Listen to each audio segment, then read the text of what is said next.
ರಾಶಿಯ ವೀಕ್ಷಕರೆಲ್ಲರಿಗೂ ಸಹ ವಿಠಲ್ ಭಟ್ ಮಾಡುವಂತಹ ನಮಸ್ಕಾರ ಹಾಗೂ ಚಾನಲ್ಗೆ ಸ್ವಾಗತ. ವೀಕ್ಷಕರೇ, ಮೊದಲನೇ ಸಲ ನಮ್ಮ ಚಾನಲ್ ಬರ್ತಾ ಇದ್ದೀರಾ ಅಂದರೆ ದಯವಿಟ್ಟು ಮರೆಯದೆ ಕೆಳಗೆ ಸಬ್ಸ್ಕ್ರೈಬ್ ಅಂತ ಬಟನ್ ಇರುತ್ತೆ, ಸಬ್ಸ್ಕ್ರೈಬ್ ಮಾಡ್ಕೊಳ್ಳಿ. ಬೆಲ್ ಬಟನ್ ಬರುತ್ತೆ, ಬೆಲ್ ಬಟನ್ ಕ್ಲಿಕ್ ಮಾಡಿ ಆಲ್ ಅಂತ ಮಾಡ್ಲಿಕ್ಕೆ ದಯವಿಟ್ಟು ಮರಿಬೇಡಿ. ಇನ್ನು ಈ ವಿಡಿಯೋ ನಿಮಗೆ ಇಷ್ಟ ಆಯಿತು ಅಂದರೆ ದಯವಿಟ್ಟು ಲೈಕ್ ಮಾಡ್ಲಿಕ್ಕೆ ಮರಿಬೇಡಿ. ವಾಟ್ಸಾಪ್, ಫೇಸ್ಬುಕ್, ಮೆಸೆಂಜರ್ ಎಲ್ಲ ಕಡೆ ಸಾಮಾಜಿಕ ಜಾಲತಾಣಗಳಲ್ಲಿ ಈ ವಿಡಿಯೋನ ಶೇರ್ ಮಾಡ್ಲಿಕ್ಕೆ ದಯವಿಟ್ಟು ಮರಿಬೇಡಿ. ಇನ್ನೇನಾದರೂ ನೀವು ಫೇಸ್ಬುಕ್ಕಲ್ಲಿ ನಮ್ಮ ಈ ವಿಡಿಯೋ ನೋಡ್ತಾ ಇದ್ದೀರಾ ಅಂದರೆ ನಮ್ಮ ಚಾನಲ್ನ, ನಮ್ಮ ಪೇಜ್ನ ಫಾಲೋ ಮಾಡಲಿಕ್ಕೆ ದಯವಿಟ್ಟು ಮರಿಬೇಡಿ. ವೀಕ್ಷಕರೇ, ಈ ವಿಡಿಯೋನಲ್ಲಿ ನಾನು ವಿಶೇಷವಾಗಿ ತುಲಾ ರಾಶಿಯವರ 2024ನೇ ಇಸವಿಯ ಜನವರಿ ತಿಂಗಳಿಗೋಸ್ಕರವಾಗಿ 5 ಎಚ್ಚರಿಕೆಗಳನ್ನು ಕೊಡ್ತಾ ಇದ್ದೇನೆ. ವಿಡಿಯೋ ಶುರು ಮಾಡೋಕ್ಕಿಂತ ಮುಂಚೆ ಈ ವಿಡಿಯೋ ಎಲ್ಲಿ ಚಿತ್ರೀಕರಣ ಮಾಡ್ತಾ ಇದ್ದೇವೆ ಅನ್ನತಕ್ಕಂಥ ವಿಚಾರ ತಿಳಿಸ್ತೇನೆ. ಈ ವಿಡಿಯೋ ಎಂಡ್ನಲ್ಲಿ ದಯವಿಟ್ಟು ಎಂಡ್ ತನಕ ನೋಡಿ, ಯಾಕೆಂದರೆ ಈ ವಿಡಿಯೋ ಎಂಡಲ್ಲಿ ನಿಮಗೆ ಇಲ್ಲಿಯ ಮೂಲ ದೇವರ ದರ್ಶನವನ್ನು, ಪೂಜೆಯನ್ನು ಎಲ್ಲದನ್ನೂ ಸಹ ತೋರಿಸಲಿದ್ದೇವೆ. ದಯವಿಟ್ಟು ವಿಡಿಯೋ ಎಂಡ್ ತನಕ ನೋಡಿ. ವೀಕ್ಷಕರೇ, ನಾನು ಇವತ್ತಿನ ದಿವಸ ಬಹಳ ಪುರಾಣ ಪ್ರಸಿದ್ಧವಾದಂತಹ ಅಂಬರೀಷ ಮಹರ್ಷಿಗಳು ಅನ್ನುವಂಥ ವಿಶೇಷವಾದಂತಹ ವ್ಯಕ್ತಿಗಳಿಗೆ, ಋಷಿಮುನಿಗಳಿಗೆ, ಅಂಬರೀಷ ಮಹರ್ಷಿಗಳು ಅನ್ನುವ ಋಷಿಗಳಿಗೆ ಸಾಕ್ಷಾತ್ ಪಾರ್ವತಿ ಪರಮೇಶ್ವರರೇ ಪ್ರಕಟಗೊಂಡು ಅವರಿಗೆ ಪಾರ್ವತಿ ಪರಮೇಶ್ವರರೇ ಕೊಟ್ಟಿರತಕ್ಕಂತಹ ಲಿಂಗ ಯಾವುದು ಅಂದರೆ ಕಾಂತೇಶ್ವರ ಸ್ವಾಮಿಯ ಲಿಂಗ. ಆ ವಿಶೇಷವಾದಿ ಕಾಂತಾವರ ಅನ್ನುವ ಊರಿನಲ್ಲಿ ಕಾಂತೇಶ್ವರ ಸ್ವಾಮಿಯ ಸನ್ನಿಧಾನದಲ್ಲಿ ನಾನು ಇವತ್ತು ಕೂತ್ಕೊಂಡು ನಿಮಗೆ ವಿಡಿಯೋ ಮಾಡ್ತಾ ಇದ್ದೇನೆ. ಈ ಒಂದು ಸನ್ನಿಧಾನದ ವಿಶೇಷತೆ ಏನು ಅಂತಂದರೆ, ಅಂಬರೀಷ ಮಹರ್ಷಿಗಳಿಗೆ ನಿತ್ಯ ಪೂಜೆ ಆರಾಧನೆಗೋಸ್ಕರ ಪಾರ್ವತಿ ಪರಮೇಶ್ವರರೇ ಸ್ವತಃ ಬಂದು ಕೊಟ್ಟಿರತಕ್ಕಂಥ ಲಿಂಗ ಇಲ್ಲಿ ಕಾಂತೇಶ್ವರ ಸ್ವಾಮಿಯ ಲಿಂಗ. ಈ ಲಿಂಗದ ವಿಶೇಷತೆ ಏನಪ್ಪ ಅಂತಂದರೆ, ಈ ಲಿಂಗ ಬೆಳಗಿನ ಸಮಯದಲ್ಲಿ ನಿಮಗೆ ಬೆಳ್ಳಿಯ ಬಣ್ಣದಲ್ಲಿ ಕಾಣುತ್ತದೆ, ಮಧ್ಯಾಹ್ನದ ಸಮಯಕ್ಕೆ ಹೋದರೆ ತಾಮ್ರದ ಬಣ್ಣದಲ್ಲಿ ಈ ವಿಗ್ರಹ ಕಾಣುತ್ತದೆ, ಇನ್ನು ರಾತ್ರಿಯ ಸಾಯಂಕಾಲದ ಸಂಧ್ಯಾ ಸಮಯಕ್ಕೆ ಹೋದರೆ ಬಂಗಾರದ ಬಣ್ಣದಲ್ಲಿ ಈ ಲಿಂಗ ನಿಮಗೆ ಕಾಣುತ್ತದೆ. ಇದು ಯಾವುದೇ ಮನುಷ್ಯರು ಪ್ರತಿಷ್ಠಾಪನೆ ಮಾಡಿದಂತಹ ಏನು ಅಷ್ಟಬಂಧ ಹಾಕಿ ಪ್ರತಿಷ್ಠಾಪನೆ ಮಾಡಿದ ವಿಗ್ರಹ ಅಲ್ಲ, ಸ್ವಯಂಭೂ ವಿಗ್ರಹ, ಪರಮಾತ್ಮ ಪಾರ್ವತಿ ಪರಮೇಶ್ವರರೇ ಸ್ವತಃ ಕೊಟ್ಟಂತಹ ವಿಗ್ರಹ. ಇಂತಹ ಒಂದು ವಿಶೇಷ ಸನ್ನಿಧಾನದಲ್ಲಿ ಇವತ್ತಿನ ದಿವಸ ನಾನು ನಿಮಗೋಸ್ಕರವಾಗಿ ಈ ಮಾಸ ಭವಿಷ್ಯವನ್ನು ಮಾಡ್ತಾ ಇರತಕ್ಕಂಥದ್ದು. ವೀಕ್ಷಕರೇ, ಮಾಸ ಭವಿಷ್ಯವನ್ನು ಈ ವಿಡಿಯೋವನ್ನು ಆರಂಭಿಸುವ ಮೊದಲು ಮುನ್ನ ಜನವರಿ ತಿಂಗಳ ಗ್ರಹ ಸ್ಥಿತಿಗಳನ್ನು ನೋಡ್ಕೊಂಬರೋಣ. ಜನವರಿ ತಿಂಗಳಲ್ಲಿ 6ನೇ ತಾರೀಕಿನ ತನಕ ವೃಶ್ಚಿಕ ರಾಶಿಯಲ್ಲಿದ್ದಂಥ ಬುಧ ಗ್ರಹ 7ನೇ ತಾರೀಕಿನಿಂದ ಧನುರ್ರಾಶಿಗೆ ಹೋಗಲಿದ್ದಾನೆ. ಇನ್ನು ಜನವರಿ 13ನೇ ತಾರೀಕಿನ ತನಕ ಧನುರ್ರಾಶಿಯಲ್ಲಿದ್ದಂತಹ ರವಿಗ್ರಹ ಮಕರ ರಾಶಿಗೆ ಜನವರಿ 14 ಹೋಗ್ತಾನೆ, ಅಂದರೆ ಮಕರ ಸಂಕ್ರಮಣ. ಇನ್ನು ಜನವರಿ 17ನೇ ತಾರೀಕಿನ ತನಕ ವೃಶ್ಚಿಕ ರಾಶಿಯಲ್ಲಿದ್ದಂಥ ಶುಕ್ರಗ್ರಹ ಜನವರಿ 18ನೇ ತಾರೀಕಿನಿಂದ ಧನುರ್ರಾಶಿಯಲ್ಲಿ ಶುಕ್ರಗ್ರಹನಿದ್ದಾನೆ. ಇನ್ನು ಇಡೀ ಜನವರಿ ತಿಂಗಳು ನಿಮಗೆ ಧನುರ್ರಾಶಿಯಲ್ಲೇ ಕುಜಗ್ರಹನ ಸಾನ್ನಿಧ್ಯವಾಗುತ್ತೆ, ಅಂದರೆ ಕುಜಗ್ರಹ ಧನುರ್ರಾಶಿಯಲ್ಲಿ ಇರ್ತಾನೆ ಇಡೀ ಜನವರಿ ತಿಂಗಳು. ಇಲ್ಲೊಂದು ಪರಿವರ್ತನಾ ಯೋಗವೂ ಸಹ ಇದೆ. ಗುರುಗ್ರಹ ಮೇಷರಾಶಿಯಲ್ಲಿ, ಕುಜಗ್ರಹ ಧನುರ್ರಾಶಿಯಲ್ಲಿ. ಸೊ ಧನುರ್ರಾಶಿಯಲ್ಲಿ ಕುಜ, ಮೇಷರಾಶಿಯಲ್ಲಿ ಗುರು, ಅಂದರೆ ಇದು ಪರಿವರ್ತನಾ ಯೋಗ. ಗುರುವಿನ ಮನೆಯಲ್ಲಿ ಕುಜ, ಕುಜನ ಮನೆಯಲ್ಲಿ ಗುರು. ಈ ವಿಶೇಷವಾದ ಪರಿವರ್ತನಾ ಯೋಗವೂ ಸಹ ನಾನು ಹೇಳ್ತಕ್ಕಂತಹ ಒಂದು ಈ ಮುಂದಿನ ವಿಚಾರಗಳಲ್ಲಿ ಇದು ಸಹ ಒಂದು ಇಂಪಾರ್ಟೆಂಟ್ ಪಾಯಿಂಟ್ ಆಗಿರುತ್ತೆ. ಮೊದಲನೇ ಶುಭ ವಿಚಾರ ತುಲಾ ರಾಶಿಯವರಿಗೆ ಜನವರಿ ತಿಂಗಳಿಗೋಸ್ಕರ ಏನಪ್ಪಾ ಅಂತಂದ್ರೆ, ಭೂಮಿಕಾರಕನಾಗಿರತಕ್ಕಂಥ ಕುಜ ನಿಮ್ಮ ರಾಶಿಗಿಂತ ತೃತೀಯದಲ್ಲಿದ್ದು ಭಾಗ್ಯಸ್ಥಾನವನ್ನು ನೋಡ್ತಾ ಇದ್ದಾನೆ ಅಂತಂದಾಗ, ಅಲ್ಲೊಂದು ಪರಿವರ್ತನಾ ಯೋಗವೂ ಸಹ ಆಗಿದೆ ಅಂತಂದಾಗ ನಿಮಗೆ ಭೂಮಿಯ ವ್ಯವಹಾರಗಳಲ್ಲಿ ಒಳ್ಳೆಯ ಲಾಭವಾಗುವ ಸಾಧ್ಯತೆ ಇದೆ. ಸೊ ಆದ್ದರಿಂದ ತುಲಾರಾಶಿಯವರೇನಾದರೂ ಜನವರಿ ತಿಂಗಳಲ್ಲಿ ಭೂಮಿಯನ್ನು ಮಾರಾಟ ಮಾಡಬೇಕು ಅಂದ್ಕೊಂಡಿದ್ರೆ, ಅಥವಾ ಭೂಮಿಯನ್ನು ಖರೀದಿ ಮಾಡಬೇಕು ಅಂದ್ಕೊಂಡಿದ್ರೆ, ಅಥವಾ ಯಾವುದೋ ಕಟ್ಟಿದ ಮನೆ ಖರೀದಿ ಮಾಡಬೇಕು ಅಂದ್ಕೊಂಡಿದ್ರೆ, ಅದು ಒಂದು ಲೆಕ್ಕದಲ್ಲಿ ಭೂಮಿ ಅಲ್ವೇ, ಅಲ್ಲಿ ಭೂಮಿ ಸಿಗ್ತದೆ.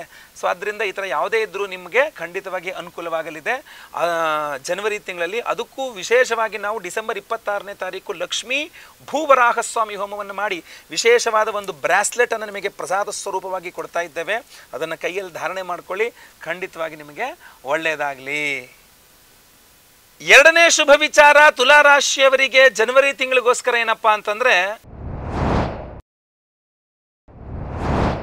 ಪಂಚಮ ಶನಿ ನಿಮಗೆ ಏನೇ ಸಮಸ್ಯೆ ಕೊಟ್ಟರು, ನಿಮಗೆ ಯಾವುದೇ ರೀತಿಯಲ್ಲಿ ಸಮಸ್ಯೆ ಆಗ್ತಾ ಇದ್ರೂ ಸಹ ಏನಾದ್ರು ಕೋರ್ಟು ಕಚೇರಿ ಸಮಸ್ಯೆಯಲ್ಲಿ ನೀವು ಸಿಗಾಕೊಂಡಿದ್ದೀರಾ ಅಂದರೆ ಷಷ್ಠದ ರಾಹು, ಸಪ್ತಮದ ಗುರುಬಲ ಹಾಗೂ ಗುರು ಹಾಗೂ ಕುಜನ ಪರಿವರ್ತನ ಯೋಗ ಇದೆಲ್ಲ ಏನು ತೋರಿಸ್ತಾ ಇದೆ ಅಂತಂದರೆ ಏನಾದ್ರು ನ್ಯಾಯಾಲಯದಲ್ಲಿ ಕೋರ್ಟು ಕಚೇರಿ ವ್ಯವಹಾರ ಓಡಾಡ್ತಾ ಇರ್ತೀರಾ ನೀವು ಅಂತಂದರೆ ತುಲಾರಾಶಿಯವರಿಗೆ ಜನವರಿ ತಿಂಗಳಲ್ಲಿ ಕೋರ್ಟು ಕಚೇರಿ ವ್ಯವಹಾರಗಳಲ್ಲಿ ಸ್ವಲ್ಪ ಮೇಲ್ಗೈ ಆಗ್ಬೋದು, ನಿಮ್ಮಂತೆ ಒಂದು ಸ್ವಲ್ಪ ಆಗ್ಬೋದು.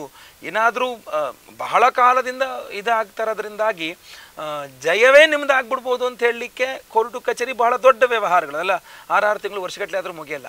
ಬಟ್ ಒಂದೇ ತಿಂಗಳಂದರೆ ಒಂದು ಸ್ವಲ್ಪ ನಿಮ್ಮ ಕಡೆ ಆಗುತ್ತೆ. ಯಾವುದೋ ಸಾಕ್ಷಿ ನಿಮ್ಮ ಪರವಾಗಿ ಹೇಳಿ ಮಾತಾಡಬಹುದು, ಅಥವಾ ನಿಮ್ಮ ಪರವಾಗಿ ಯಾವುದೊಂದಿಷ್ಟು ಡಾಕ್ಯುಮೆಂಟ್ಸ್ಗಳು ಸಿಗಬಹುದು, ಜಡ್ಜ್ ನಿಮ್ಮ ಪರವಾಗಿ ಒಂದೆರಡು ಒಳ್ಳೆ ಮಾತುಗಳು ಆಡ್ಬೋದು ಸಪೋರ್ಟಿವ್ ಆಗಿ ನಿಮಗೆ. ಸೊ ಆ ಥರ ಒಂದಿಷ್ಟು ನ್ಯಾಯಾಲಯದಲ್ಲಿ ನಿಮ್ಮ ಕೈ ಮೇಲ್ಗೈ ಆಗುವಂಥ ಸಾಧ್ಯತೆ ತುಂಬ ಚೆನ್ನಾಗಿದೆ, ಅನುಕೂಲವಾಗುತ್ತೆ, ಒಳ್ಳೆಯದಾಗಲಿ. ಇದಕ್ಕೂ ಸ್ವಲ್ಪ ಪವರ್ ಸಿಗಲಿ ಅನ್ನುವ ಕಾರಣಕ್ಕೆ ನಾವು ಆಶ್ಲೇಷ ಬಲಿ ಪೂಜೆ, ಸರ್ಪಶಾಂತಿ ಹೋಮ, ರಾಹು ಶಾಂತಿ, ಕೇತು ಶಾಂತಿ, ಮಹಾನವಗ್ರಹ ಶಾಂತಿ, ಗುರು ಶಾಂತಿ, ನಿಮ್ಮ ಪಂಚಮ ಶನಿಯನ್ನು ದುಷ್ಪ್ರಭಾವಗಳನ್ನು ನಿಗ್ರಹ ಮಾಡಲಿಕ್ಕೆ ಶನಿ ಶಾಂತಿ ಹೋಮ, ಶನೇಶ್ವರ ಅನುಗ್ರಹಕ್ಕೋಸ್ಕರ ಇದನ್ನೆಲ್ಲ ಮಾಡಿ ಬಹಳ ವಿಶೇಷವಾಗಿ ನಿಮಗೆ ಇದೊಂದು ಬ್ರಾಸ್ಲೆಟ್ ಕೊಡ್ತಾ ಇದ್ದೇವೆ. ಇದನ್ನು ಧಾರಣೆ ಮಾಡ್ಕೊಳ್ಳಿ. ಇದರಲ್ಲಿ ವಿಶೇಷವಾಗಿ 4 ವಿಧದ ವಿಭಿನ್ನವಾದಂತಹ ಒಂದು ಉಪರತ್ನಗಳಿದೆ. ಆ ಉಪರತ್ನಗಳು ನಿಮಗೆ ಖಂಡಿತವಾಗಿ ಅನುಕೂಲ ಮಾಡಿಕೊಡುತ್ತೆ. ಸೊ ಅದು ನಿಮಗೆ ಏನು ಜಯವನ್ನು ವಿಜಯವನ್ನು ಕೊಡುತ್ತೆ ಅಂತ. ಎಲ್ಲ ಹೋಮಗಳ ಭಸ್ಮ, ನಾಗಾರಾಧನೆ, ಅರಿಶಿನ ಪ್ರಸಾದ ನಿಮ್ಮ ಹಣೆಯಲ್ಲಿ ಧಾರಣೆ ಮಾಡಿಕೊಂಡು ಹಾಗೂ ಬ್ರೇಸ್ಲೆಟನ್ನು ನಿಮ್ಮ ಕೈಯಲ್ಲಿ ಧಾರಣೆ ಮಾಡಿಕೊಂಡಾಗ ನಿಮಗೆ ಒಳ್ಳೆಯದಾಗಲಿ ಅನ್ನುವಂಥದ್ದು ನನ್ನ ಒಂದು ಪ್ರಯತ್ನ. ಒಳ್ಳೆಯದಾಗಲಿ. 3ನೇ ಶುಭ ವಿಚಾರ ತುಲಾರಾಶಿಯವರಿಗೆ ಜನವರಿ ತಿಂಗಳಿಗೋಸ್ಕರ ಏನಪ್ಪ ಅಂತಂದರೆ ಸಂತಾನಕ್ಕಾಗಿ ಪ್ರಯತ್ನಿಸಿದರೆ ಲಾಭ. ನಿಮಗೆ ಪಂಚಮಾಧಿಪತಿಯಾಗಿ ಪಂಚಮದಲ್ಲಿಯೇ ಇರತಕ್ಕಂತಹ ಶನೇಶ್ವರ ಸ್ವಾಮಿ ಕಾರಕನ ಏನು ಗುರುಗ್ರಹ ಸಂತಾನ ಕಾರಕ, ಸಪ್ತಮದಿಂದ ಗುರುಬಲ ನಿಮಗೆ ತುಂಬ ಚೆನ್ನಾಗಿದೆ. ಸಂತಾನಕ್ಕೆ ಪ್ರಯತ್ನ ಮಾಡಿ. ಆಮೇಲೆ ಸಮಯವೂ ಸರಿಯಾಗಿದೆ. ಯಾಕೆಂದರೆ ಧನುರ್ಮಾಸದಲ್ಲಿ ಜನವರಿ 15ನೇ ತಾರೀಕು ಒಳಗಡೆ ನೀವು ಸಂತಾನಕ್ಕೆ ಪ್ರಯತ್ನ ಮಾಡಿದರೆ ಧನುರ್ರಾಶಿಯವರು ನಿಮಗೆ ಸಿಂಹಮಾಸ ಅಂದರೆ ರವಿ ಸಿಂಹರಾಶಿಯಲ್ಲಿದ್ದಾಗ ಸಂತಾನ ಆಗತಕ್ಕಂಥದ್ದು 9 ತಿಂಗಳು. ಸೊ ಆದ್ದರಿಂದ ಖಂಡಿತವಾಗಿ ಅನುಕೂಲವಾಗುತ್ತೆ. ಹುಟ್ಟುವ ಮಗುವಿನ ಜಾತಕದಲ್ಲೂ ರವಿ ತುಂಬ ಚೆನ್ನಾಗಿರ್ತಾನೆ. ಸೊ ಆದ್ದರಿಂದ ಇಂತಹ ಒಂದು ಸಂದರ್ಭವನ್ನು ಮಿಸ್ ಮಾಡಿಕೊಳ್ಬೇಡಿ. ಸಂತಾನಕ್ಕೋಸ್ಕರ ಪ್ರಯತ್ನ ಮಾಡಿ. ಧನುರ್ರಾಶಿಯ ವಿವಾಹಿತರು, ಸಂತಾನಾಪೇಕ್ಷಿತರು ಸಂತಾನಕ್ಕೆ ಪ್ರಯತ್ನ ಮಾಡಿ. ಜನವರಿ 15ರ ಒಳಗಡೆನೇ ಮಾಡಿ, ಖಂಡಿತವಾಗಿ ಒಳ್ಳೆಯದು. ಅದಕ್ಕೋಸ್ಕರವಾಗಿ ನಾವು ಸಂತಾನ ಗೋಪಾಲಕೃಷ್ಣ ಹೋಮವನ್ನು ಮಾಡ್ತಾ ಇದ್ದೇವೆ. ಸಂತಾನದ ಧನುರ್ರಾಶಿಯವರಿಗೆ ಸಂತಾನ ಆಗಲಿ ಅಂತ. ಇನ್ನೂ ಒಂದು ವಿಶೇಷವಾಗಿ ತಿಳಿಸೋದೇನಪ್ಪ ಅಂದರೆ ಸರ್ಪಶಾಪಾತ್ ಕುಲಕ್ಷಯ, ಸರ್ಪದೋಷ ಇದ್ದರೂ ಸಂತಾನ ಆಗೋದಿಲ್ಲ. ಸೊ ಅದರಿಂದ ನಾವು ಆಶ್ಲೇಷ ಬಲಿ ಪೂಜೆ, ಸರ್ಪಶಾಂತಿ ಹೋಮವನ್ನು ಮಾಡಿ ಹೋಮದ ಭಸ್ಮ, ನಾಗಾರಾಧನೆ, ಅರ್ಶನ ಪ್ರಸಾದವನ್ನು ಕಳಿಸಿ ಇದೊಂದು ಇದನ್ನು ಕೊಡ್ತಾ ಇದ್ದೀವಿ, ಬ್ರಾಸ್ಲೆಟನ್ನು. ಗಂಡ ಒಂದು ಹೆಂಡತಿ ಒಂದು 2 ಜನ ಒಂದೊಂದು ಬ್ರಾಸ್ಲೆಟ್ ಹಾಕ್ಕೊಂಡು ಸಂತಾನಕ್ಕೆ ಪ್ರಯತ್ನ ಮಾಡಿ ಹೋಮದ ಭಸ್ಮ, ನಾಗಾರಾಧನೆ, ಅರ್ಶನ ಹಣೆಯಲ್ಲಿರಲಿ. ಖಂಡಿತವಾಗಿ ಯಶಸ್ವಿಯಾಗಲಿ, ನಿಮಗೆ ಸಂತಾನವಾಗಲಿ, ಒಳ್ಳೆಯದಾಗಲಿ. 4ನೇ ಶುಭ ವಿಚಾರ ತುಲಾರಾಶಿಯವರಿಗೆ ಜನವರಿ ತಿಂಗಳಿಗೋಸ್ಕರ ಏನಪ್ಪ ಅಂತಂದರೆ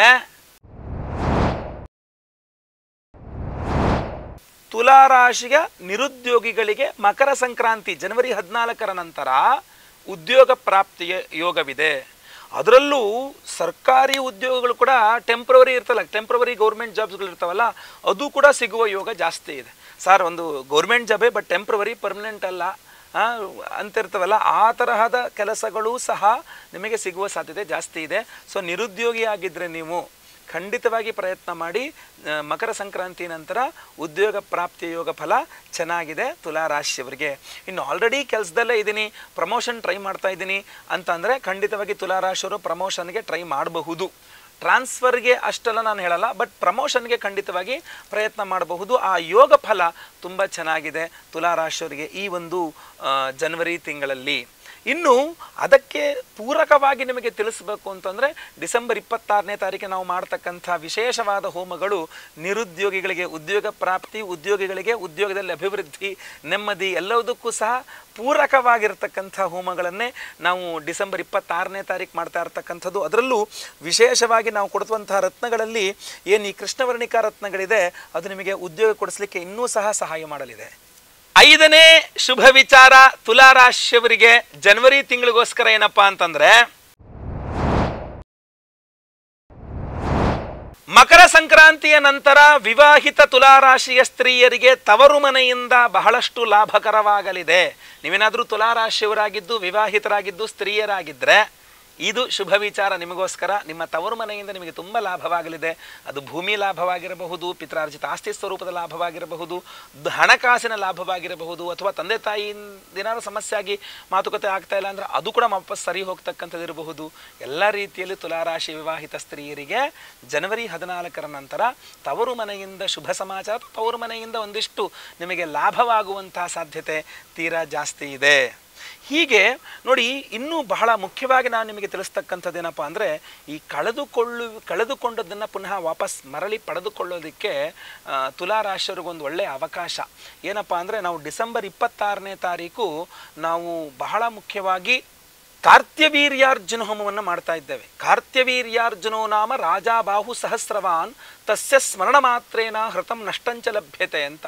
ತುಲಾರಾಶಿಯರು ನೀವು ಎಲ್ಲೇನಾರು ಕಳ್ಕೊಂಬಿಟ್ಟಿದ್ರೆ ಅಥವಾ ಯಾರು ನಿಮ್ಮ ಹತ್ರ ಏನಾರು ಕದ್ಕೊಂಡು ಹೋಗ್ಬಿಟ್ಟಿದ್ರೆ ಅದನ್ನು ಪುನಃ ಪಡ್ಕೊಳ್ಳೋಕ್ಕೆ ಒಬ್ಬ ವ್ಯಕ್ತಿ ಆಗಿರ್ಬೋದು, ನಿಮ್ಮ ಹತ್ರ ಜಗಳ ಮಾಡ್ಕೊಂಡು ಬಿಟ್ಟು ಹೋಗಿದ್ದವನಾಗಿರಬಹುದು, ಅಥವಾ ನೀವೇ ಎಲ್ಲೋ ಯಾವುದೋ ಒಂದು ಅಧಿಕಾರವಾಗಿದ್ದಿರಬಹುದು. ನೀವು ಅಧಿಕಾರ ಕಳ್ಕೊಂಡಿದ್ರೆ, ಆಸ್ತಿ ಕಳ್ಕೊಂಡಿದ್ರೆ, ವ್ಯಕ್ತಿನ ಕಳ್ಕೊಂಡಿದ್ರೆ, ವಸ್ತು ಕಳ್ಕೊಂಡಿದ್ರೆ, ಏನೇ ಕಳ್ಕೊಂಡಿದ್ರು ಪುನಃ ಪಡ್ಕೊಳ್ಳೋಕ್ಕೆ ಈ ಕಾರ್ತ್ಯವೀರ್ಯಾರ್ಜುನ ಹೋಮ ಬಹಳ ಸಹಾಯಕವಾಗಲಿದೆ. ನಾವು ಕಾರ್ತ್ಯವೀರ್ಯಾರ್ಜುನ ಹೋಮವನ್ನು ಡಿಸೆಂಬರ್ 26ನೇ ತಾರೀಕು ಮಾಡ್ತಾ ಇದ್ದೇವೆ. ಹಾಗೂ ವಿಶೇಷವಾದ ಈ ಬ್ರಾಸ್ಲೆಟ್ಟು ಇದನ್ನು ನಿಮಗೆ ನಾವು ಸಂಕಲ್ಪ ಸೇವೆ ಕೊಟ್ಟವರಿಗೆಲ್ಲರಿಗೂ ಸಹ ಕೊಡ್ತಾ ಇದ್ದೇವೆ. ಸೊ ಇದನ್ನು ಧಾರಣೆ ಮಾಡಿಕೊಂಡಾಗ ಹಣೆಯಲ್ಲಿ ನಾಗಾರಾಧನೆ, ಅರಿಶಿನ, ಎಲ್ಲ ಹೋಮಗಳ ಭಸ್ಮ ಇದ್ದಾಗ ನಿಮ್ಮ ಹೆಸರನ್ನು ನಾವು ಸಂಕಲ್ಪ ಮಾಡಿ ಇದನ್ನು ಕಳಿಸ್ಕೊಟ್ಟಾಗ ಈ ಬ್ರಾಸ್ಲೆಟನ್ನು ಖಂಡಿತವಾಗಿ ನಿಮಗೆ ಕಳ್ಕೊಂಡು ಪುನಃ ವಾಪಸ್ ಸಿಗುವಂತಾಗಲಿ, ನಿಮಗೆ ಒಳ್ಳೆಯದಾಗಲಿ.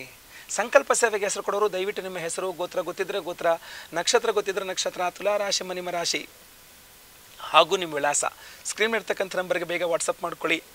ಲೈವಲ್ಲಿ ಮೆಸೇಜ್ ಸಂಕಲ್ಪ ಆಗುತ್ತೆ. ಎಲ್ಲ ಹೋಮಗಳನ್ನು ಲೈವ್ ನೋಡ್ತೀರಾ. ಹಾಗೂ ಪ್ರಸಾದ ಸ್ವರೂಪ ವಿಶೇಷವಾದ ಈ ಬ್ರಾಸ್ಲೆಟು, ಇಲ್ಲಿ ಸ್ವಾಮಿಯಿಂದ ಅಭಿಷೇಕ ಮಾಡಿದಂತಹ ಒಂದು ತೀರ್ಥದಲ್ಲಿ ಈ ಬ್ರಾಸ್ಲೆಟ್ಗಳನ್ನು ಎನರ್ಜೈಸ್ ಮಾಡಿ ಮತ್ತೆ ಪುನಃ ನಮ್ಮ ಹೋಮಗಳಲ್ಲಿಟ್ಟು ಅಲ್ಲಿ ಮತ್ತೆ ಎನರ್ಜೈಸ್ ಮಾಡಿ, ಡಬಲ್ ಎನರ್ಜೈಸ್ ಮಾಡಿ ನಿಮಗೆ ಕಳಿಸ್ಕೊಡ್ತಕ್ಕಂಥದ್ದು. ಒಳ್ಳೆಯದಾಗಲಿ. ವಿಡಿಯೋ ಇಲ್ಲಿಗೆ ಎಂಡ್ ಆಗಲಿಲ್ಲ. ನಾನು ನಿಮಗೆ ಸ್ವಾಮಿಯ ದರ್ಶನ, ಪೂಜೆ ಎಲ್ಲ ತೋರಿಸ್ಬೇಕು. ಬನ್ನಿ ನೋಡೋಣ. ಮುಂದಿನ ವಿಡಿಯೋದಲ್ಲಿ ಮತ್ತೆ ಪುನಃ ಸಿಗ್ತಾನೆ. ಲೋಕ ಸಮಸ್ತ ಸುಖಿನೋ ಭವಂತು. ನಾರಾಯಣ ನಾರಾಯಣ ನಾರಾಯಣ.